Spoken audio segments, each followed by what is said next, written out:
Because it sounds good. Because they're popular.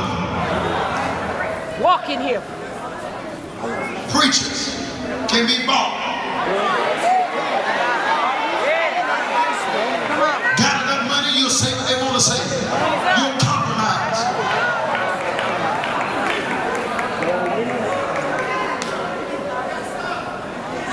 I had a young man in one day, in 1 week, I'm sorry, gave me $150,000. Bless me. I went and sat down with him. And he started talking about, the Lord told him, he the Archangel Michael. I said, now I'm going to keep your offering.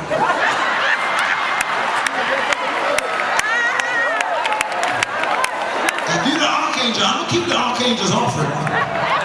But brother, you ain't Michael. See, y'all ain't saying nothing. But some folk will let folk get away with stuff because they got money. And some of y'all believe in holiness and clean living until one of your unsaved family members die. And you want to preach it to preach him in heaven. Y'all ain't saying nothing. It's okay. You believe homosexuality is wrong until your son become a punk. And then he dies a homosexual. And then you want us to preach him into heaven. The devil is a liar. All whoremongers are liars. Y'all ain't saying nothing in here. We'll have their part in the lake of fire. You preach. That's good old holiness preaching. It's tight, but it's right. It's tight, but it's right. Change it. I know you don't want to hear this, do you? You don't want to hear this. You thought you was coming here to shout and to scream. But America, the wrath of God is about to hit you. This next election will be one of the most confusing elections that you've ever seen in your life.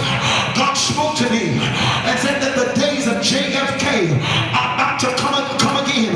That means we get ready to see people being killed like you ain't never seen. I'm telling congressmen and presidents and House of Representatives are getting ready to start dying. And you know what's going to happen? You want to know why God can't stop it? Because when you remove God, you get Barabbas. When you remove Jesus, you get Barabbas. And Barabbas is not, he don't just stop with you, but he attacks your children and he goes after your grandbabies. God told me, he said, preach against homosexuality, preach against sin. I said, why? He said, every time you preach hard against it, I'm going to release an angel to protect your children from it. I decree that none of your children will be perverted. They will not be homosexuals. They will not be lesbians. But as for me and my house, we will.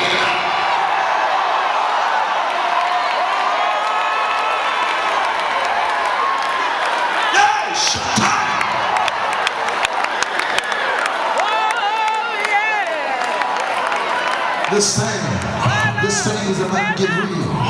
This thing is about to get real. It's getting ready to cost you your life. That's what it's going to do. Some of y'all around here, you tell me something you say, I'm going to see if you say. When this persecution get ready to come upon America, you looking at these other countries, and you sit up and you crying about what's going on in Iraq. You crying about what's going on in China. You crying about what's going on in all these other countries. You don't understand that every country who went against Israel, the wrath of God came upon them. When Obama banned Netanyahu, he brought the wrath of God upon this country. I'm not against Obama. I love him. I love him. Thank God he's a black man as a president. But if Obama died without God, he gonna bust hell wide open too. Y'all ain't saying nothing in here. I'm sorry, Elder Williams. He don't bust hell. He going to hell. Praise God. You don't understand that. Praise God. If he don't repent, everybody got to be holy, y'all. I preach good. I'm a good preacher. I'm anointed. I'm a prophet. I prophesy. I cast out devils. Lay hands on the sick. But let me tell you something. God ain't cutting no corners for nobody. Everybody got to get yourself together. Y'all ain't saying nothing in here. We got to start changing the message to make people feel good. And we got to tell it like it is. I don't care if it's your family. You got to tell your family. You got to give up your boyfriend. You got to give up that man that you ain't married to. We got to tell our families. You got to get your life in order. Because you ain't got much time. The wrath of God is coming on America. But if my people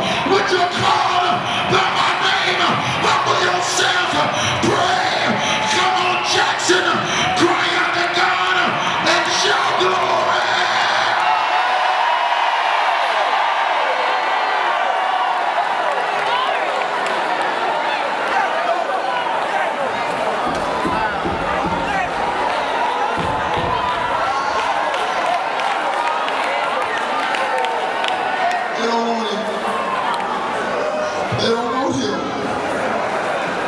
They don't want Jesus. He said, take my yoke. He said, and learn of me. He said, I'm meek and I'm lowly. Look at us. Look at how arrogant we are. Look at how lifted up we are. Can't nobody tell us nothing. Can't nobody correct you. Look at us. Preachers get mad. You don't open the door for them. Get mad when you don't call them by their title. Jesus is the shepherd and bishop of our soul. We don't call him Bishop Jesus. I know that's right. I know that's right. But we get mad when people don't tell us what we want to hear. And we're in trouble. Y'all got to hear me now. You got to pay attention to what I'm saying. I don't want you to think I'm judgmental. I don't want you to think I'm coming against everybody. That's not what I'm doing. But there got to be a difference. See, there's no in between with this thing. We got to tell it like it is. He said, no, they fine. Leave him alone. Leave him alone. Hallelujah. He said, listen. He said, listen, whose side are you going to be on? He said, listen, either you going to come on God's side or you going to go on the other side. But look at us today. We're compromising. That's what we're doing. We're changing our message to go with the crowd because it's popular and Barabbas is persuasive. He got you thinking that listen, if you go with Jesus, see, Jesus was not loud, he was not rowdy, but he was meek and humble. So a lot of folks thought Jesus was a weak man, but he is Barabbas. He acting all strong, acting crazy. Jesus got the power to do anything, yet he's meek and humble. Do you know what meekness is? Meekness is not weakness, but it's power under control. When you know who you are, you don't need nobody to put you in a high chair for you to be somebody. There was a man by the name of Bishop Charles Harrison Mason, the founder of the Churches of God in Christ. Y'all ain't saying nothing to me here. He showed up to a banquet, and when he got there, when Bishop Mason, the founder, the overseer over Church of God in Christ, when he got there, he came in the room, and he just sat at one of the tables. They walked up to Bishop Mason, and he said, Bishop Mason, we got a seat for you at the head table. Bishop Mason said, whatever I am is the head table. Y'all ain't saying nothing in here. When you recognize who you are, you don't need to sit in a high chair to be popular, because high chairs are for babies. Y'all ain't gonna catch that tomorrow. When you know who you are, wherever you are, you know that you are what God has called you to be. All right, babies. All right, babies. I'm done. They don't want it. They don't want it. And there's going to be a consequence. There's going to be a consequence. There's going to be a consequence. I prophesied and I told y'all that after that shit happened down there in Charleston, I told y'all that it was going to be copycats. I told you all over the country, when you turn on your television, you're going to see copycats. Mass shootings are going to become the norm. Y'all ain't saying nothing in here. God told me it's going to be copycats. Do you see it? It's happening now. Every time you turn on your television, there's a mass shooting. I just left Louisiana. I told Louisiana I saw a shooting. Look at what happened just not in Louisiana. There was another mass shooting there in Shreveport. God spoke to me and said, police officers, some of them are going to regret the day they became a police officer, because it's getting ready to get so bad that police officers are going to be down in the streets. God spoke to me the other day and said there are gangs. Now listen to me. You know, years ago we had the Bloods and the Crips. You understand? You don't really hear about gangs now like you used to. But God spoke to me and said, gangs, they're going to make a part of their initiation killing police officers. God spoke to me and said, gangs are going to say, if you want to be in this gang, you got to kill this police officer. God told me that the day's going to come in America where walking around with bulletproof vests are going to be a fashion statement. They're going to be selling bulletproof vests in places like Walmart and JCPenney. But let me tell you something. You ain't got to hear what I'm saying. I don't care what kind of bulletproof vest you got. I don't care how much protection you got. If you don't have the glory, you about to be in trouble. Your only defense is going to be the glory of God. Isaiah chapter 4 verse 5 said that his glory shall be your defense. There's some demons about to hit America that's going to bring chaos, but I scripture that says that God be for me, who can be against me?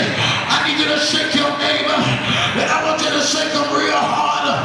You ain't shaking nobody. I said shake your neighbor real hard and say the glory is about to hit your house. The glory is about to hit your church. The glory is about to hit your family. The glory is about to hit your ministry. The glory is about to hit your husband. God's getting ready to place on you a supernatural anointing and the light for power. That's what you need. You need His glory. Somebody scream.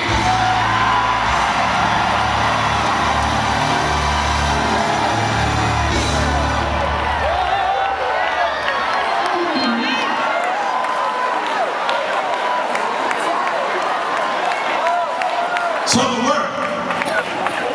the word is saying, give us Barabbas. That's what the word is saying.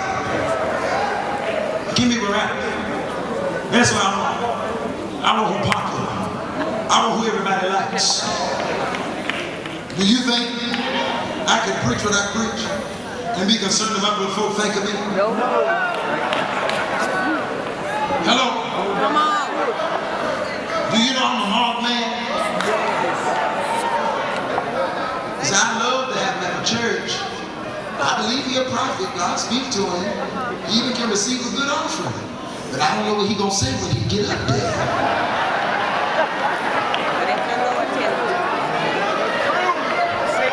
It's God. He's unpredictable. It's God. Y'all ain't saying nothing in here. If I tell him not to preach on it, if the Holy Ghost come on him, he'll preach on it anyway. Y'all ain't saying nothing in here. I come to talk to some people in this room that are saying, listen here. If you want to be with the crowd, you can be with the crowd. I don't want Barabbas. Give me Jesus. Somebody hit this house. I need you to slap somebody else and tell them, give me Jesus, give me Jesus, give me Jesus. That's what I want. That's what I want. Give me Jesus. Give me Jesus. Give me Jesus. Yay! But now, they don't want him. We got to get out of here. But they don't want Jesus. You want to know why? You know why they don't want him? Because they said, if any man is going to come after me, he must first deny himself. That's why they don't want Jesus. Because the Jesus life is a denied life.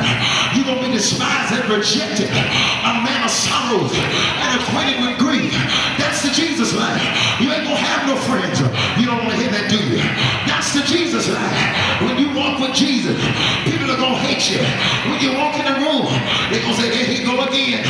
Think he's self-righteous. I ain't self-righteous. I just want to be holy.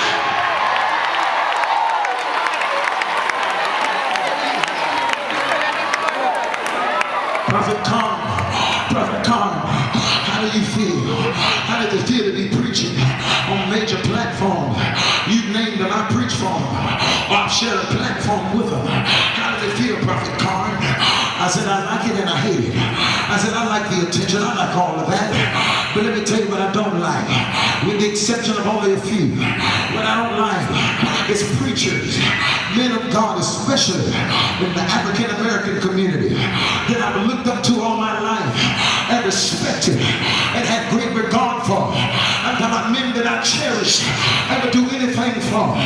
When I get in the back room with them and desire spiritual conversation, want to talk about the deep things of God, the first question they ask is how much money was raised. The first question they ask is who Taylor just do this fine.